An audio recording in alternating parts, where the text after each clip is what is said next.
Hi guys, and welcome back to another video. The day is finally here that we're going to start our new koi pond, and I am super excited. I've missed my koi. I love them so much.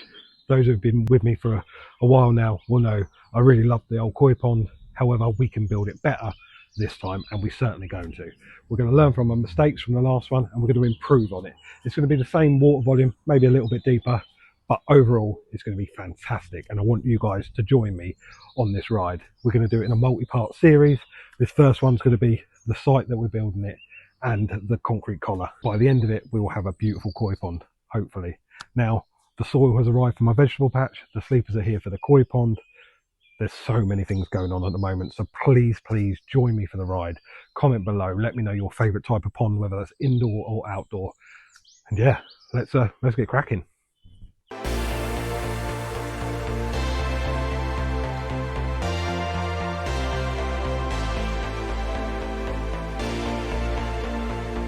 So this is the site that we're going to use. It's got a small path that we've got to remove, a raised bed and some shrubs, but it shouldn't be any hassle, and get great views from the conservatory and the dining room for the pond. So let's get on. So I thought I would start taking up these slabs that are in the way of where the pond's going to be. However, it turns out, as normal, it's a lot harder than I thought it would be, and I'll show you why. Turn you around quickly. Let's have a look.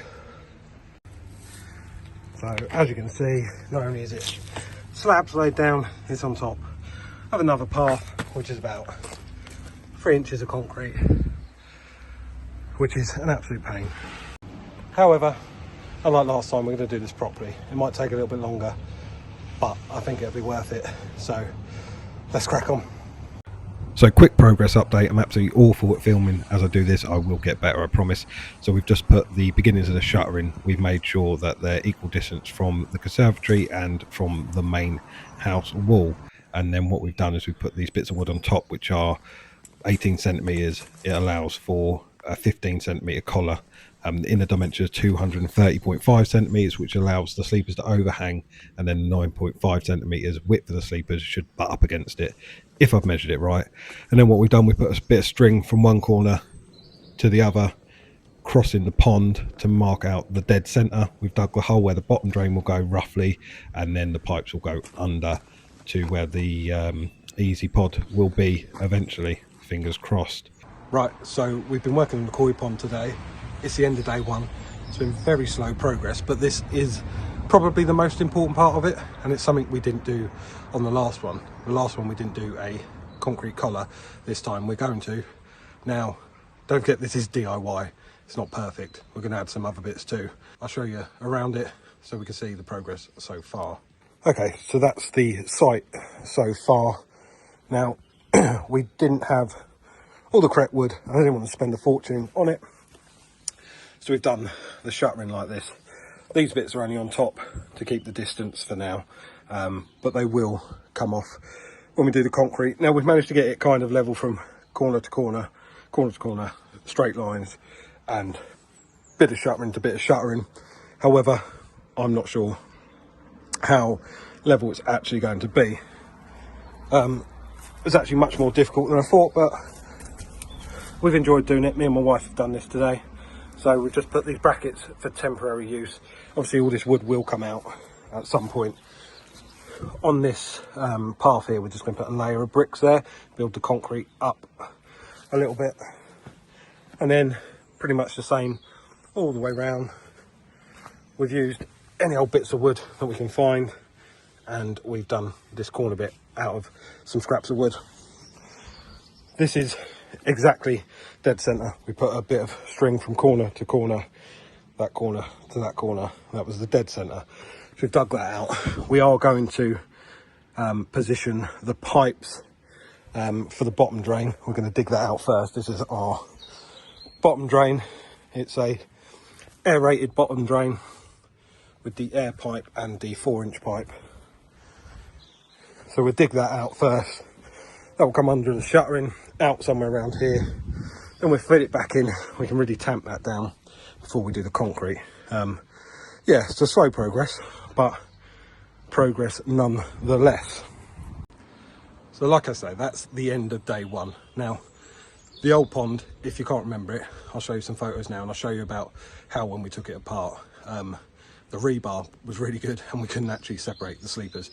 This pond's actually going to be 5 sleepers high this time, so it's going to be like 1 metre high, and we're going to go 20 centimetres into the ground, so it'll give us a total height of 1 metre 20, and then it's sleepers 2x4, 2.4 metres, 2.4 metres, and that will give us, I don't know the volume, but I will work it out, probably 9,000 litres, maybe a bit more, but I'll work that out.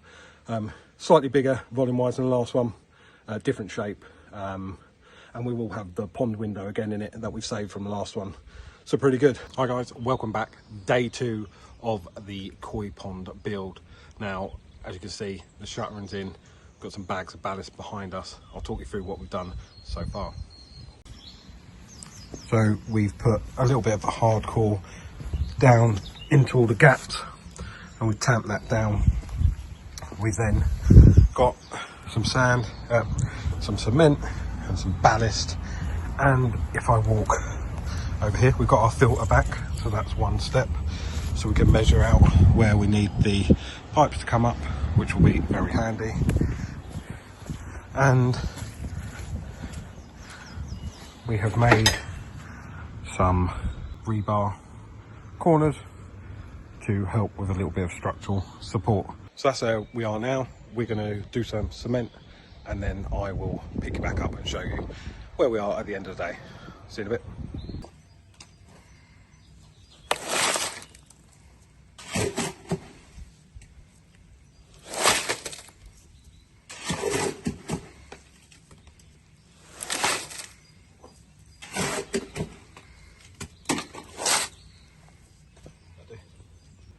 So just a very quick note here, when you're putting the rebar in, it's important that no part of the rebar is able to get in contact with the air, because it will rust and oxidize, and that will ruin the integrity of your concrete. Like I say, this is DIY, and this is just information I've found online.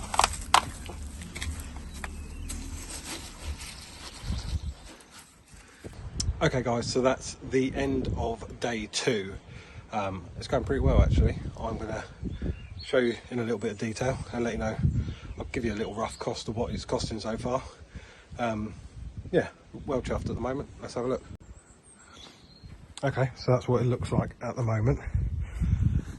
So each corner had a piece of rebar to hopefully tie the corners in. The concrete's approximately 5 inches deep, 6 inches deep, by about 6 inches wide there.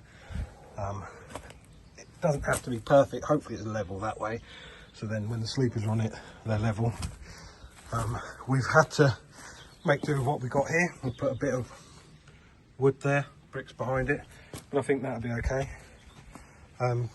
Yeah, well chuffed. Started digging the hole for where the bottom drain and the pond will go. So once that's set, we're going to dig down another 10 centimetres. The filter house will be somewhere over here, about there-ish. Yeah, really chuffed actually. So let's have a quick look at what we've spent so far. So the wood for the shuttering so far, that cost about £80. Then we used 14 bags of pre-mixed ballast, and it was actually just enough, and that was £70, and that included the price of 3 bags of cement, 3 bags of 25 kilogram cement, and that was enough. We've still got a bit of the cement left. Yeah, so actually all in all, pretty chuffed. Like I say, really happy with that. Absolutely filthy now, covered in dust. More, looks like more greys, but it's cement. Might be greys, I don't know. But really chuffed with that. So that's day 2. Now, if you're not already, subscribe, hit the bell notification, and it'll keep up to date with part 2 of the sleeper build. The next part will be starting to align the sleepers and maybe digging out the bottom. Yeah, really excited to see how this goes. Join me along for the ride if you like the video, give it a like, and until next one, take care.